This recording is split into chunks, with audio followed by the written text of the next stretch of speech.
Welcome to the Environmental Transformation Podcast. I'm your host, Sean Grady, and today's guest, he is the new co-author of his new book, Cut Super Climate Pollutants Now. So I'll get this straight. Cut Super Climate Now. Anyway, so sorry about this. I kind of botched that intro there, but here we are. Alan, how you doing? Welcome to the show. Thanks, Sean. It's a pleasure to be with you. I've heard some of your previous podcasts, and you're doing a great job. Hey, thanks. For the listeners, we just had a technical difficulty and we had to stop and re-record, so that's why this sounds a little crazy. But we're good. Hey, Alan, before we get started, let's talk a little bit about your background. Tell us why did you write this book, and how long you've been involved in the climate change or environmental industry. Sure. So this book actually has some history. My two co-authors, Durwood Zaelke and Stephen O. Andersen, the three of us actually met in the mid 70s, some indication of our age. And all three of us at different times have been very much involved with global environment, particularly with before climate change was as much of an issue as it is today, with the protection of the ozone layer. Mm-hmm. And we kind of cut our teeth on that one, which, as it turns out, was important for several reasons. One, because the same chemicals that were threats to the ozone layer, we also now appreciate were sources of global warming. And in fact, if we had not replaced those when we did, we would actually have contributed an amount of warming from those chemicals equivalent to all the carbon dioxide in the atmosphere today. Mm. So while it was primarily a program adopted to protect the ozone layer, it had an enormous relationship to climate change as well. So the three of us, although in different career trajectories, have made different contributions throughout our through passing decades. Myself, primarily in the University of Maryland for 7 years and in the World Bank for about 16 years. Stephen Andersen as a director at the EPA and working on protecting the ozone layer.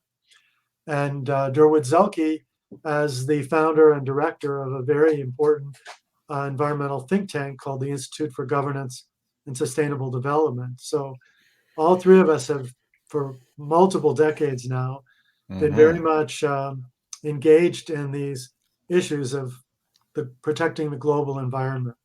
Wow. So you guys are like the original gangsters of this whole environmental movement. Well, I You're suspect the OG. I suspect there may be those who have used that term for us. We we've tried to, in our separate ways, through environmental regulations, through legal work, and through a lot of science writing, actually. So all three of us have cooperated over the years with leading scientists, Nobel laureates, and the like, who have helped define these issues as they've evolved over the past few decades.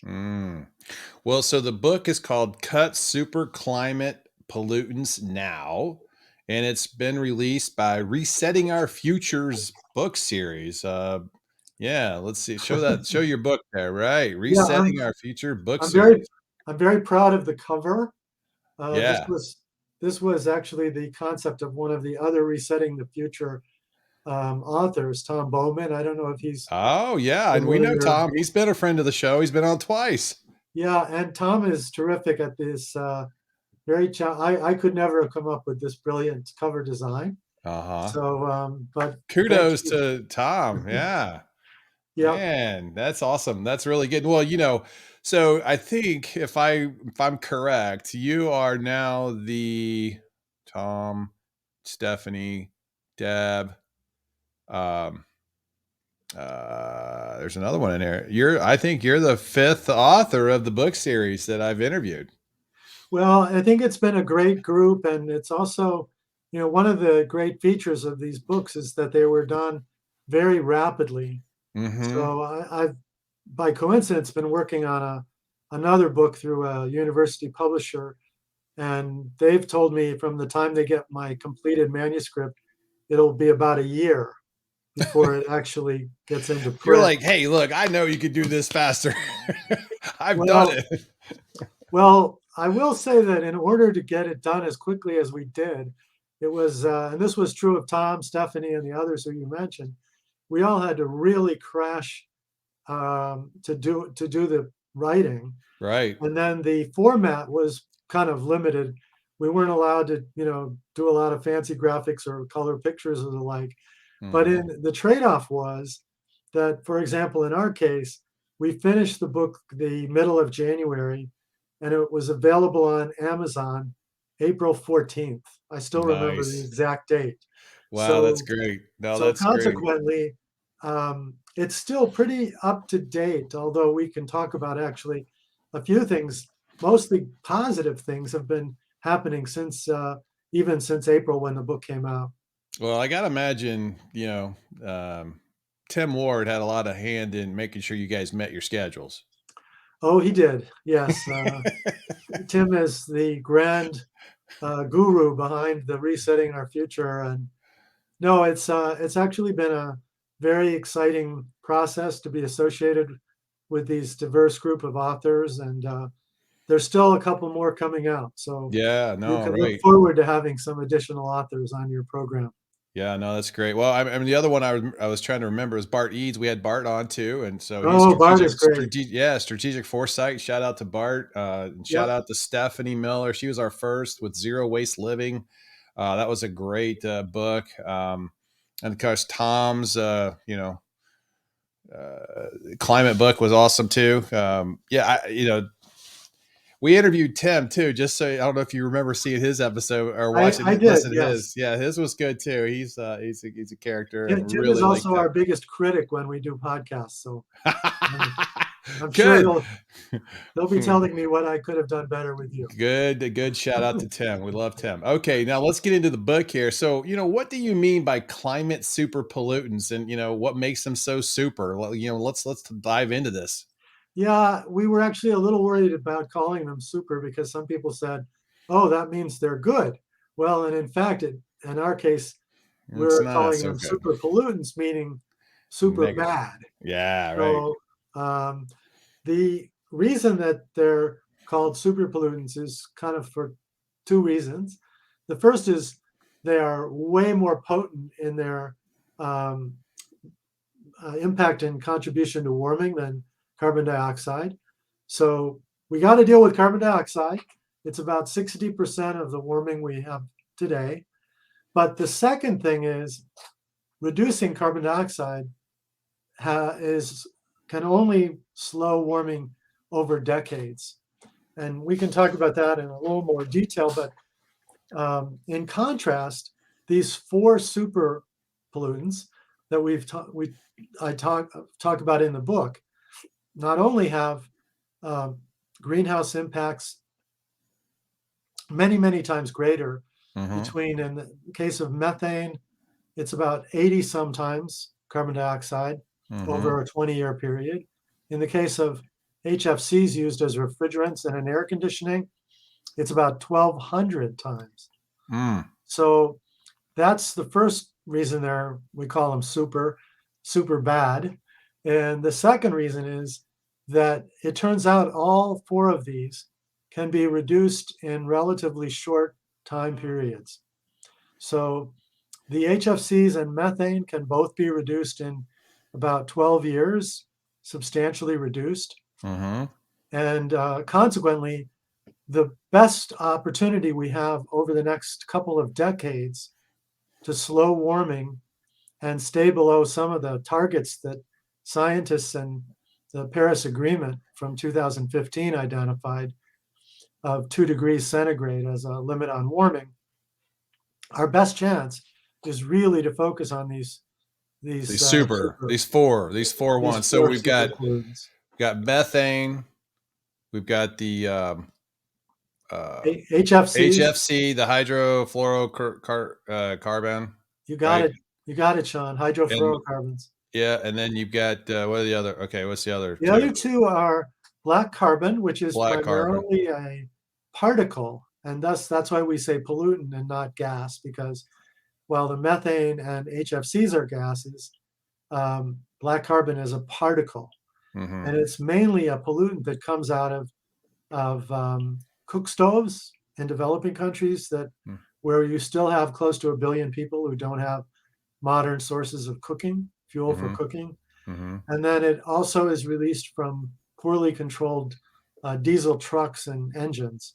Mm. And again, that's been more regulated in the developed world. So when you go to China, India, Indonesia, etc., you find the most emissions of black carbon. And then the fourth is tropospheric ozone, which is what we call the stratospheric ozone the good ozone and tropospheric ozone the bad. It's the Mm-hmm. pollutant that we normally call smog. Smog. So Okay. on those hot days when we used to have air pollution alerts all the time in Mm-hmm. Los Angeles, that Right. was tropospheric ozone. And there's a link between tropospheric ozone and methane.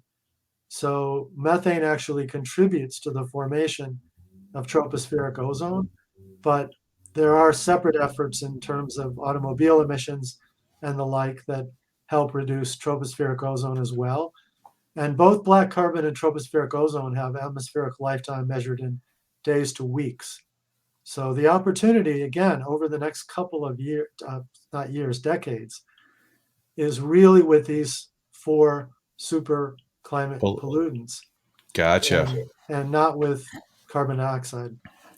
Well, your book makes a big point about, the importance of what we can do about, about the climate change in the next 10 to 20 years. Why is action now so important when we've known about this for decades, really? Yeah, and in fact, we've actually known about it for well over a century. And the first science I love to point out to associate CO2 with the absorption of heat was a woman named Eugenia Foote in the 1850s. And Hmm. like many women scientists, she didn't get credit for it, but Mm. we now always in our writing like to point that out. But there have been, you're absolutely right that we've certainly thought of climate change as a problem for decades, even though we've kind of had some of the basic science for longer than that. The reason we focus so much on the next couple of decades is because of some concepts that we talk about also in the book. Um, and I think we try to reduce some things that sound kind of very technical to make them very understandable because they really are important and haven't been talked about enough in the media. And Hmm. that's the notion of feedbacks and tipping points. So the idea of feedbacks is illustrated by what happens as ice melts at the poles, and particularly in Antarctica, where you replace light colored ice with dark colored water. Hmm. And that changes the albedo or heat absorbing property of that whole region, such that this initial warming, that's of course from the temperature we've already experienced of about a degree centigrade, then is accelerated by this positive feedback. So this is kind of like, Alan, a cause and effect type observation, right? Yeah, yeah, it's pretty very much clearly established, although there are other issues, to be honest, where our understanding of exactly what the relationships between different events. So, just as an example, the polar vortex, which was associated with the freeze in Texas, which Hmm. then resulted in severe power outages, the relationship we think is very strong to climate change, but it was such an extraordinary and unusual event that, to be honest, scientists are still saying, well, to be absolutely sure, we need to know More more. data. Need more data, huh? Yeah. Yeah. The other factor here is a concept again that we talk about in the book, which is a term called tipping points. And this is the notion that as temperatures warm, we may exceed thresholds beyond which things will happen that are very bad and very much irreversible. Mm. And an example of that is the warming of the Arctic and the melting of permafrost. And we know from lots of observation that the warming at the poles is much more rapid, that Alaska is warming faster than any part of the United States. Mm. And consequently, while there are 25,000 glaciers, so far as we know, maybe fewer than 100 have actually been expanding. 99.99% are accelerated melting. In fact, if any of your listeners have had the great experience of visiting Denali National Park in central Alaska, which is an experience I highly recommend, in the last few months, they've had to close the one accessible road into the center of the park, closing off several lodges which are now inaccessible. And the reason is that the melting of glaciers has resulted in erosion that has made it extremely dangerous to use the road. And Mm. so there are now discussions of what may be multi-million dollar, several year projects to build a bridge over this area. Well, because of this accelerated melting, there is this risk that the permafrost will melt. And we know, although without, again, great specificity, that there are tremendous amounts of carbon dioxide and methane stored in the ground within the permafrost, and that this melting will release these so previously trapped greenhouse gases, and that may in turn result in what could be catastrophic accelerated warming. Mm. Mm. Well, So when you hear a lot of climate change and all the issues around, hey, we need to stop, you know, we need to reduce our CO2 emissions. I mean, is that really the right approach adjusting the climate change issues? I mean, are there other sources? I mean, it sounds like these four priority pollutants, or these four super pollutants, have a bigger effect than, say, reducing fossil fuel emissions only. Is no, that the case? it's a source of some confusion. And in the book, we actually characterize these two different pathways as the climate sprint and the climate marathon, and that Okay. we have to run both races. Okay. So the sprint is the reduction in the four super pollutants, which can be effective over the next 20 years. All right. The marathon we also have to do, because if we don't, the carbon dioxide keeps accumulating Mm-hmm. and will continue to heat the earth above and beyond whatever we accomplish from these reductions in the four super pollutants. So basically, that's why we emphasize, we're not saying stop focusing on carbon dioxide. We're just saying recognize that's going to have a very slow, gradual effect, Mm-hmm. probably on the order of, we do it well, about 25 years from now, where we'll gradually begin to see significant benefits. And until then, the best way we have to avoid the feedbacks and tipping points and staying within the limits that were discussed in the Paris Agreement of 2015, which was 2 degrees, ideally 1.5, Mm-hmm. which is now both numbers that are being seriously questioned by current government commitments. But that's why we need both, to answer your Well, question. yeah. So in the book, you make a statement about cutting fossil fuel emissions results in a net warming for the This is next critical another, decade, for the next yeah, decade, perhaps longer, and avoids very little warming by the mid-century. So what did you mean by that? Because I was a little kind of like confused a bit, and I was like, let's dig into that. yeah, this is a somewhat tricky argument. And again, we have to emphasize it's not to say we shouldn't reduce fossil fuel use. We absolutely have to.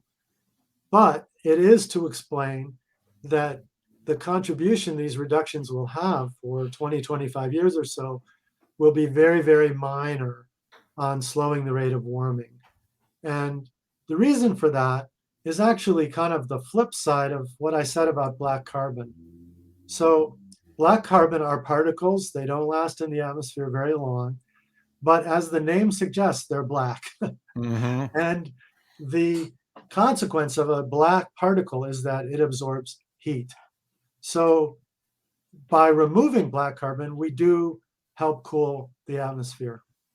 In Mm. contrast, the problem that has, again, only not received nearly as much attention as it should is that dirty coal combustion, as is the case with many coal burning power plants, is accompanied with the release of sulfates.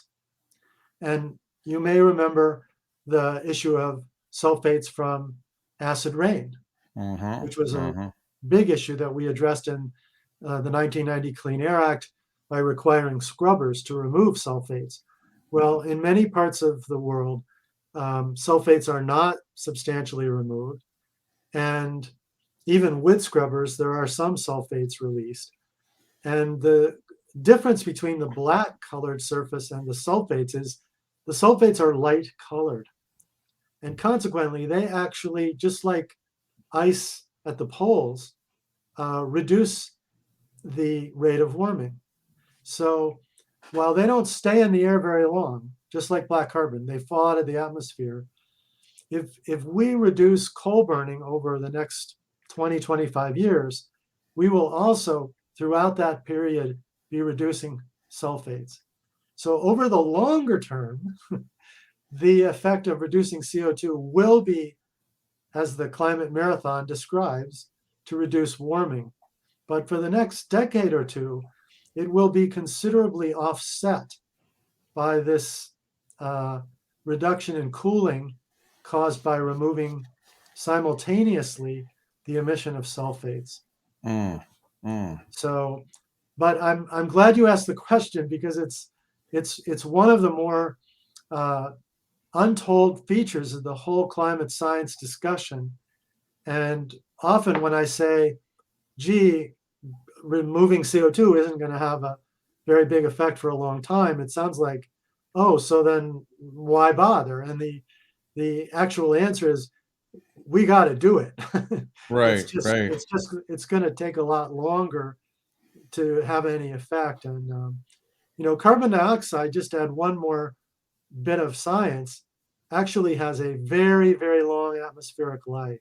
Yeah, I was going to ask that next question because the super pollutants that you're talking about, they have a shorter half life or life in in the atmosphere versus CO2. I mean, it's a much longer, like exponentially longer. Yeah, and a lot of the carbon dioxide actually stays for hundreds of years. Mm-hmm. And so consequently, anything we do in year one has a very minor effect on the carbon dioxide in the air. And we saw a vivid demonstration of that last year with the pandemic, because as you can imagine, the pandemic reduced economic activity. Nobody was flying, No driving driving car. was Yeah, dramatically down. reduced. Right. I even heard a study that said there's a group of academicians who look at how many frogs get squashed on highways every year. And you might want to have these guys on your show. It's a great Uh, story.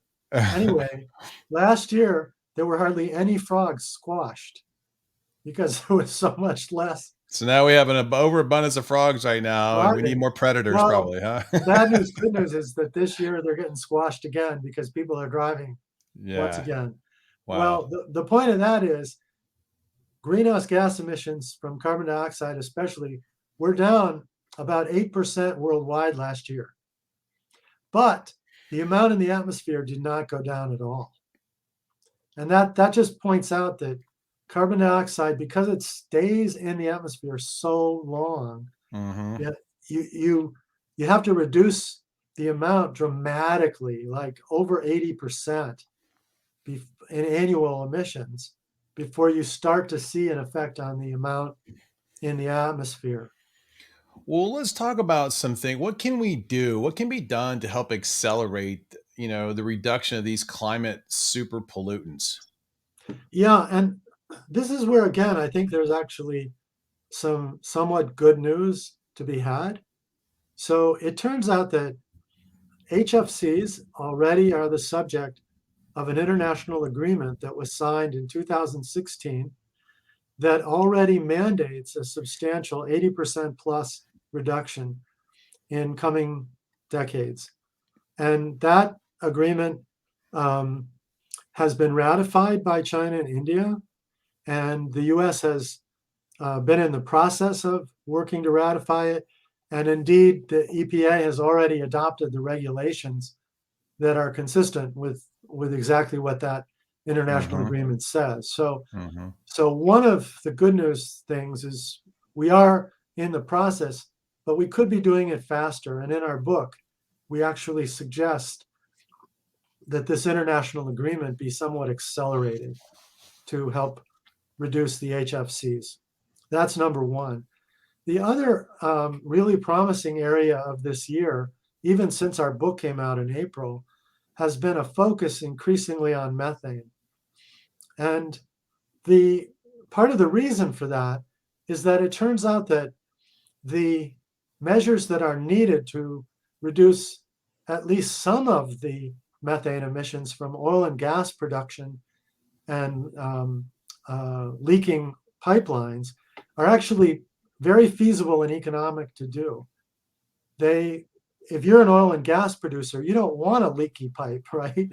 Yeah, you want to capture You that know, methane. you want that methane because it doesn't do you any good if it's just leaks. So it turns out that the oil and gas companies have been relatively supportive of measures proposed by the Biden administration to reduce methane leakage. And only about a month ago, the United States and EU signed a pact, which has now been joined by 20 other countries, to substantially reduce methane over the next decade.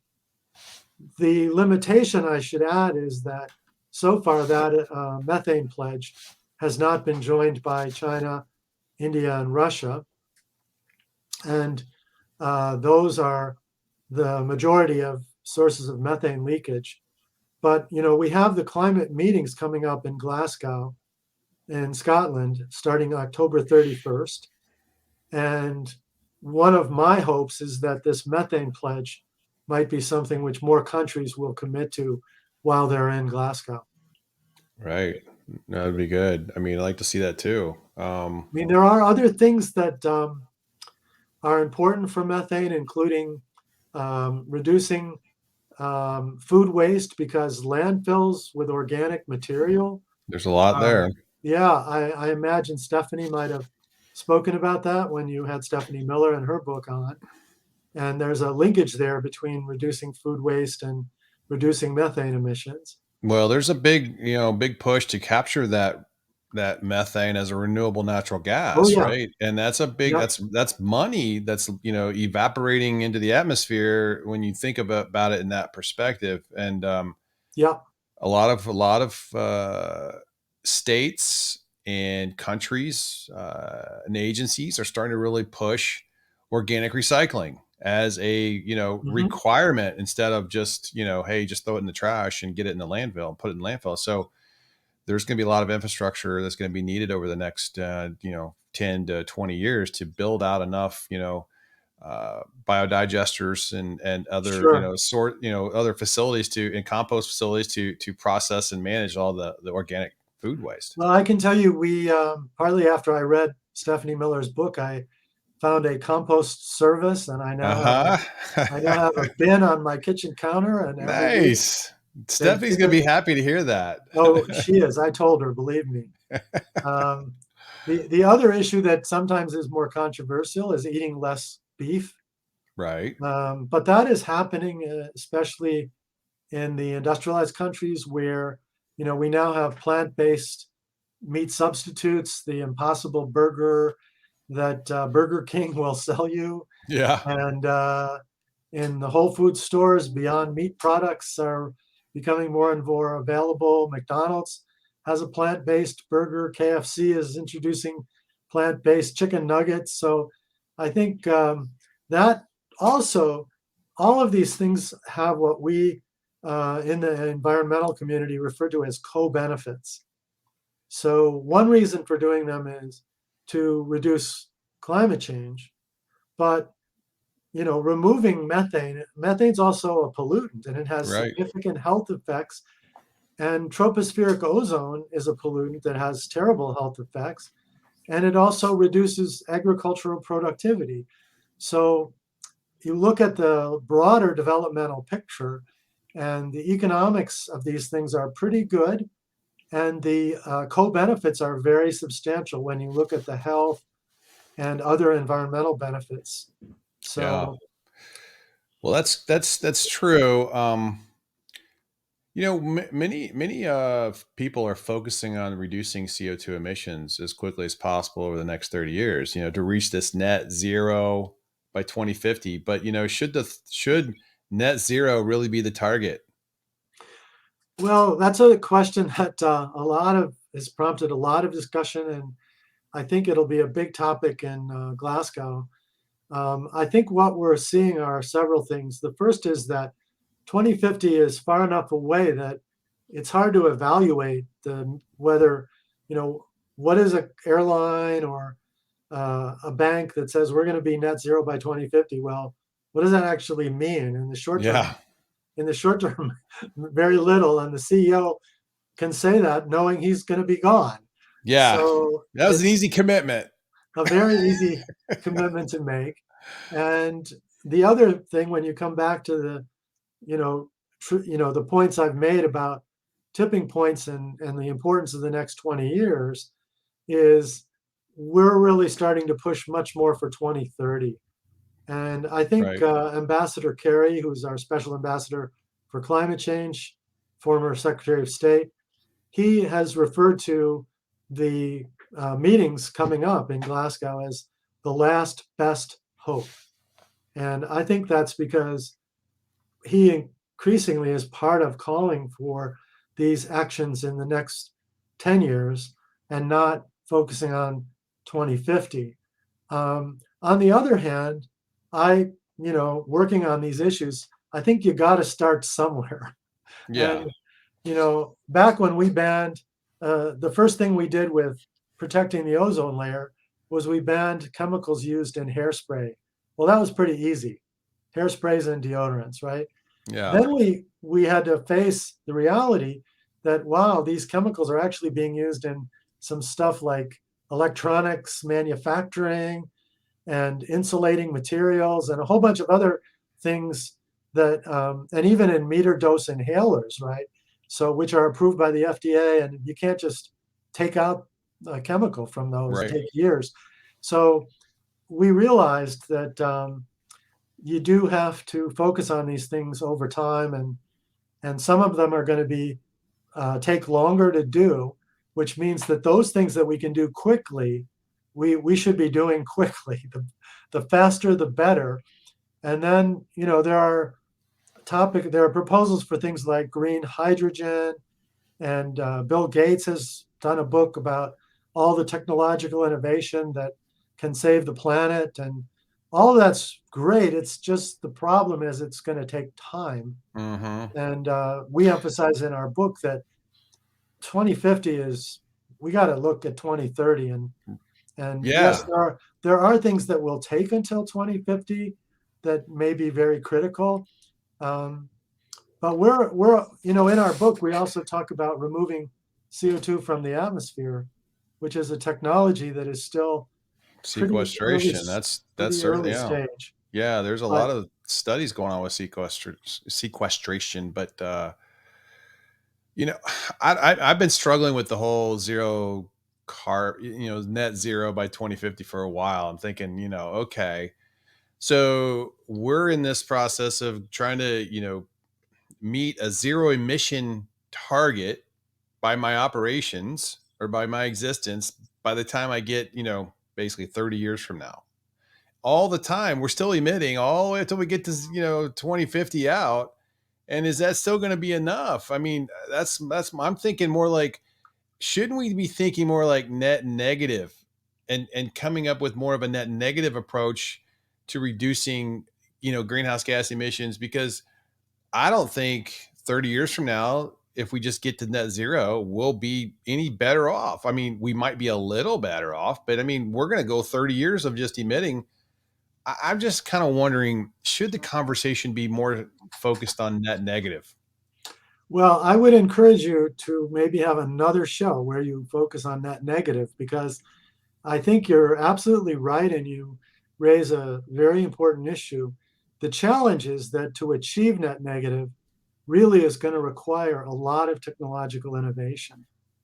And, um, the International Energy Agency has done scenarios for how to stay below 1.5 degrees, and they reach the interesting conclusion that about half of the things we need will be technologies that aren't commercially available today.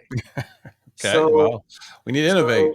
so maybe see if you can get Bill Gates on and have him talk about it, Yeah, because, he could actually he could have an impact. I think he's got well, yeah, deep pockets too. he's got a fund, Breakthrough Energy Ventures, that is doing 1 billion plus a year, looking into these early stage technologies. And there's no question we're going to have to be doing some things which may sound kind of crazy today. I mean, just as an example, I know there's a lot of work being done on changing what is fed to cows. So, there are some research that says if you feed seaweed of certain varieties to cows, that you dramatically reduce the methane that otherwise, They you produce. know, comes out of their mouths from indigestion, essentially. Yeah, right. Um, Well, so, that if you'd said 5 years ago, I want a few $1 million to try some seaweed on my cows, I think you'd have had trouble getting the few $1 million. And these days, we're starting to actually see money, for these kinds of ideas. Prince William's Earthshot prizes that were just announced yesterday or 2 days ago. Um, they include some things that kind of sound a little bit off the wall, but the reality is needing to do some things to make. We're still going to need materials even to have electric cars, right? You're going to need to have steel and aluminum. Well, today, steel, aluminum, cement, these are very, very carbon intensive to produce. So people are really starting to focus with substantial amounts of venture capital, looking at ways to have green steel, green cement. And, here again, the issue is time, because I think there's every reason to think that, you know, given a few decades, we can achieve these things, scale them up, make sure they're used all over the world, etc. But it's a little bit like, we're even arguing today about COVID vaccines, where we were able to come up with programs very, very fast, but so far they've had almost no distribution in Africa, less than 5%. mm, So a lot of the growth in greenhouse gas emissions is going to be in developing countries. It's not going to be in, our rate of growth, our population growth. It's all slowing down. mm-hmm, But you look mm-hmm. at China, India, Africa, that's where the issues are going to be. And so it's it's really a multi-layered issue to find the new technology, commercialize it, and get it into the places where it's going to really make a difference. Sure, sure. Well, many companies now are making really bold pledges to reduce emissions by 2050. I mean, a lot of oil and gas companies are doing it. A lot of other manufacturing companies are doing it. And my question is, is this going to be enough to get us there to avoid a climate crisis? Or, I mean, should there be other regulatory forces in play to help achieve these goals? Well, yeah, exactly. And we're having this debate right now around the infrastructure bill and its climate provisions, where a big chunk of the expected reduction in U.S. emissions is from a clean energy performance program that would incentivize utilities to accelerate adoption of renewable energy. And a senator from West Virginia, who I need not name, has said that he's opposed to that provision, which has seriously called it into question. Well, are there alternative ways that we might be able to achieve the same result? I think so, right? So I don't think the senator would be any more happy about a carbon tax, but that would be one way to do it. There also is the reality that EPA has a lot of regulatory authority under the Clean Air Act, which, thanks to a Supreme Court decision, which, barring reversal by now a very different membership of the Supreme Court, said EPA can regulate carbon dioxide as a pollutant under the Clean Air Act. So, one of the things I would be saying to West Virginia is, well, if you don't want to incentivize utilities to do this, what do you think we're going to do? We're going to mandate it and adopt regulations to just simply force them to do it. And you'll have arguably the same result, and you won't have the transitional benefit of the subsidies that we're proposing in the infrastructure bill. Well, do you also think that these types of regulatory approaches should be tied to other type of international agreements? Now, like the Well, Paris Agreement's a big one, right? I mean, so that should be a driver for what we're trying to do, at a local level. well, I think that the way President Biden and Ambassador Kerry have viewed it is that the best role the U.S. can have is as a leader by example, and that it's very difficult for us to ask countries to do things we're not willing We're to do not right, ourselves. right. So, the president has said he wants a very substantial reduction in emissions by 2030 and a very substantial increase in renewable energy use by utilities in the country. And that's why he's pushed for the infrastructure bill to be passed by October 31st, the beginning of the negotiations, so that the US would have that much more credibility. He also, by the way, has proposed doubling the amount of financial aid that the United States gives poor developing countries for climate measures. So, which I see. is which would be about $11 billion a year, which in the scheme of everything That's these days that's like a drop in the bucket. sounds like a drop in the bucket. Yeah, when we're talking about trillions now. But again, his point is, look, if we're going to go there and be a leader and be credible, then we have to lead by example, and we also have to be willing to recognize that poor developing countries are going to need a lot of help. Well, so this is kind of like this link, and I had a question about this. Is the link between achieving UN Sustainability Development Goals, the SDGs, and reducing these super climate pollutant emissions. I mean, so is that really kind of tie this together a bit here for that? Yeah, no, it's a great question, and in fact, I've personally been involved with a World Bank project, which has just been approved by a donor fund for $130 million of concessional lending and grants to promote sustainable cooling in poor developing countries. Now, cooling is, you talk about win-win-win. Well, it's about five wins, because first, you're helping these countries to replace the HFCs. Second, you're hopefully at the same time improving the energy efficiency and reducing the power required to run the air conditioning and refrigeration. Mm-hmm. But in addition, in a lot of poor developing countries, the absence of cooling has been a huge factor in barriers to health because, for example, as you probably know, a lot of the vaccines require to be kept cold. Right, right. So if you don't have cooling, you don't have distribution of vaccines. In addition, a lot of poor farmers are in rural areas where they can't get their products to market.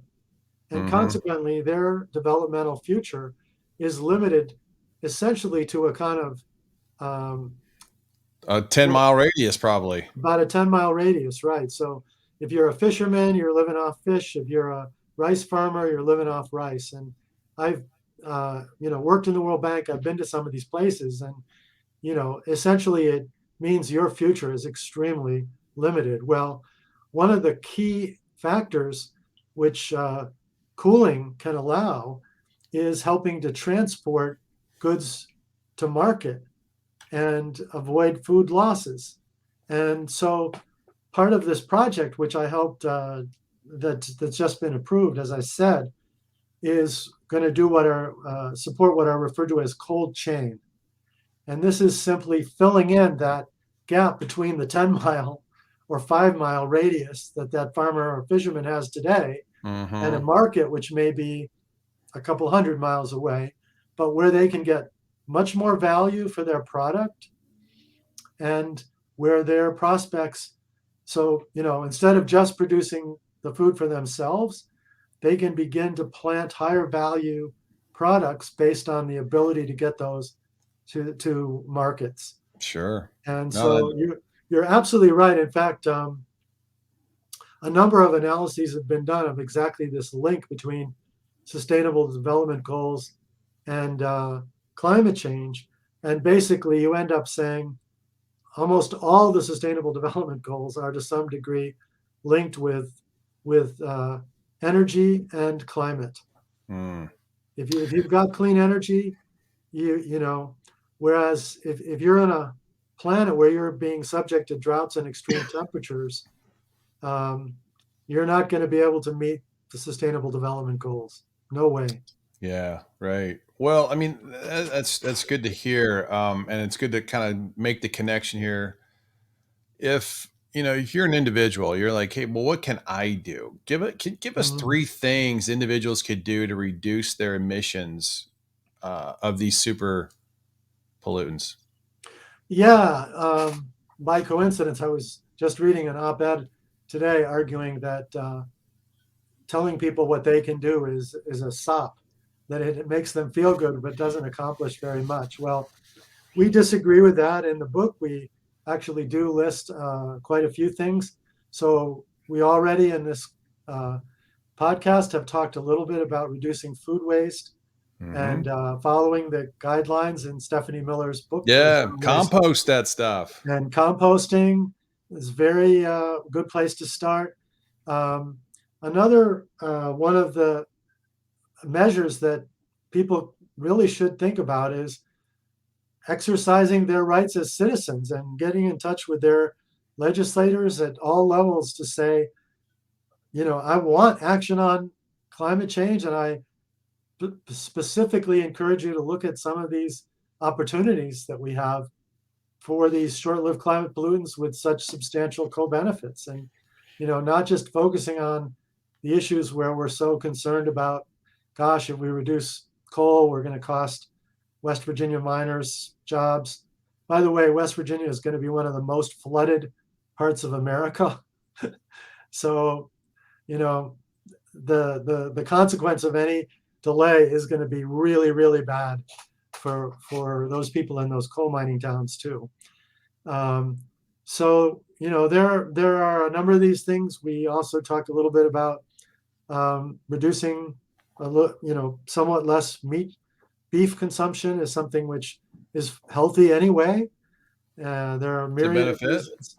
Myriad of reasons. You don't have to stop eating it, but you know, meatless Mondays that Paul McCartney endorses is one good place to start. Um, so we do have a list of things for individuals, and but I would really emphasize the benefits of raising greater awareness and beginning to emphasize to your legislators that you do want to see them acting on these issues. Sure. Sure. So other things we could think about are be like, you know, cut back on your vehicle usage, right? I mean, Well, I yeah, I mean, mean, a lot of things are walk or happening. bike to work or something, or, A lot of things are happening with transportation, including promoting electric vehicles now, which is something I think is going to happen pretty rapidly. We're already seeing mandates in a number of countries on beginning to mandate certain significant percentages of electrics. I That's just heard that Governor Newsom in California just banned the sale of all lawn care equipment. It's got to be electric. that's coming. Yeah, I mean, I You wouldn't, can't you can't buy a gas motor lawnmower. well, given how noisy they are, that would be another substantial benefit as far as I'm concerned. The electrics are quiet, so Yeah. Well, I mean uh, that's it is ruffling some feathers, I think, in California. I don't know when that's going to well, take effect, but it's going to be yeah, and quick. the other issue that has come up is this issue of methane, where a number of jurisdictions, including San Francisco, but also Phoenix, had attempted to ban new gas connections for cook stoves. And in a number of the Republican states, they have passed bans on local governments from From doing that. from doing it. So it's a little bit like mask mandates, where some of the local governments and schools in Florida did it, and then the state passed a law saying they couldn't do it. And so some of these are going to be major legal issues that will play out over time. But it's Hmm. I don't know about you, Sean, but I have induction cook stove, electric, and it's great. You know, Yeah, I've got electric stove. Yeah, I've got electric, and um, I really want to get into solar. Is what I want to. I want to implement solar, but right now it's not really it's cost prohibitive right now, unfortunately. well, you need to be in a state that gives you a subsidy. So Yeah, in my state of Maryland, we have pretty favorable um, incentives for it. And my problem is just that I don't have the right exposure, and I'd have to cut down a bunch of the trees that otherwise provide important cooling through shading in the summertime. So it's kind of hmm I've had I did have a solar firm come, and they said we were not a, so a good candidate. what we did instead, let me tell you about that, is we bought into a company that we helped subsidize their construction of a solar power plant in Maryland. So what they do is, our state has a law that requires the utilities to buy any solar or wind at an agreed rate, Right, which right. means that these companies know if they can build a plant for that cost, They're they going to can be get. guaranteed revenue, right? So all they do is they go out and find people like me who agree we will get our electricity through that provider. And I mean, in actuality, they pump their electricity into the system, and you can't distinguish You- where the electrons came from. right. But indirectly, we are buying solar. Gotcha. Well, that's great. I mean, I think though, as soon as the solar panel situation for residential homes can be a DIY project where you go to Home Depot and you pick up, solar panels It's that you can, coming. and then it's a plug and play scenario, and your utility box in the basement is just like, and we're It's done. coming. Once we get to that simplicity, and the cost is very cost effective, then I think we'll start to see solar pop up on all homes around the country. But Yeah, I this think, is one of those regulatory issues where, again, it's the state regulation of the utility, the mandate and incentives that the state can provide to you mhm, as a homeowner. And then there is the potential for actually becoming a seller of electricity from your home back to the utility company. And that again depends on the rate approved and policy in the state. But I have friends who they not only they charge their electric car with their solar panel, and then sometimes when the sun is really shining, they actually have excess electricity and get a credit right, off their right. bill. And that's where we need to really drive, I think, because the biggest, I think, emission reduction that we could probably do as a country, and I mean, it could be, implementing solar nationwide on residential homes, Yeah, and it's and but I think the utility grid right now, they're not positioned to be a storage facility. I mean, because there'd be a yeah. lot of storage, needs of all the electricity generated from these facility, these solar panels. Yeah, we need a lot of backup storage with batteries, and we need much better transmission lines. And we Hmm. also saw in Texas that what they used to think of was, we're Texas, we don't have to be connected to anybody else. Actually, in an age of climate change and intermittent power sources, that's a pathway for disaster of the sort that occurred in Texas, where they had Yeah, billions of dollars of damages because of the loss of power there. yeah, So that they're that gonna, wasn't good. yeah. So you've got to see a lot more improvements in the transmission system and a lot more. But if we uh, encourage people to put in these batteries are now becoming much more lower cost and affordable as well.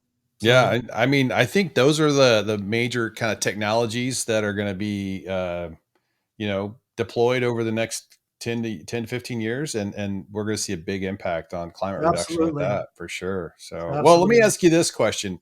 Are you optimistic or pessimistic about our prospects for avoiding a climate disaster? So this is one of those really tough questions. I have come to the conclusion that I am cautiously optimistic that we can avoid the worst.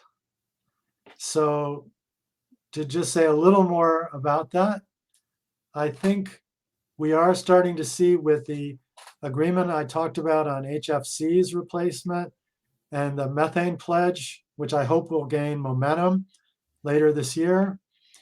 That gives me this cautious optimism. And I also, however, think we need to be lucky. So there are a lot of things that I mentioned earlier about these very dangerous and potentially catastrophic tipping points. And the reality is we don't know how close we are to them, and we can't say how much time we have left. So we're going to have to be a little bit lucky, and then we're going to have to hope that our government officials will respond to the message that is coming louder and louder as more and more Yeah, people, you know, how many polar vortex events do we need? How many yeah, floods? How many disastrous floods do we need? I mean, yeah. uh, No, I totally agree, and I think these climate